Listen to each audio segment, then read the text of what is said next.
In this video, I'm going to show you how to get faster download speeds inside Windows 11. If you find this video helpful, please consider to like this video and subscribe to my channel.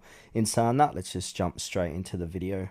Alright, so there's a few things what we can do. So the first one is pause other downloads and apps. So from here, right click on your Windows icon and then go into Task Manager.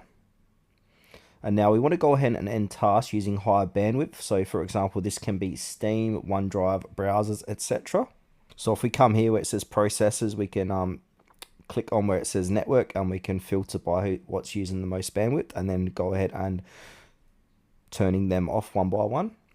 The next one we can do is disable Windows Update bandwidth limits. So from here, we need to go to settings. So in search, go to settings, click onto Windows Update tab on the left hand side, and then we need to get into advanced options. And then under additional options, click onto delivery optimization.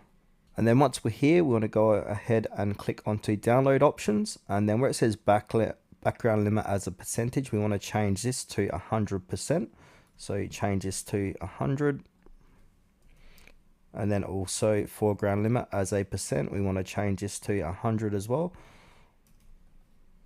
Another thing what we can do is use a direct Ethernet connection. It is optional, but it is the fastest. So plug in a Ethernet cable instead of using your Wi-Fi, and now the speed's usually faster and more stable.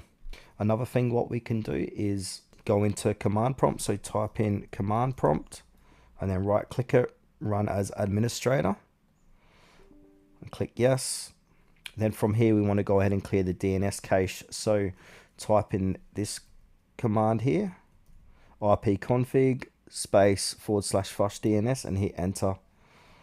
And one more thing we can do is temporarily disable media connection. So go to settings, type in settings, go to network and internet, and then click onto your connection. So I'm connected on my Wi-Fi here, and then I'm going to click on properties. I'm going to scroll down, and where it says media connection, so we want to go ahead and turn that off. After doing this, you should get faster download speeds in Windows 11.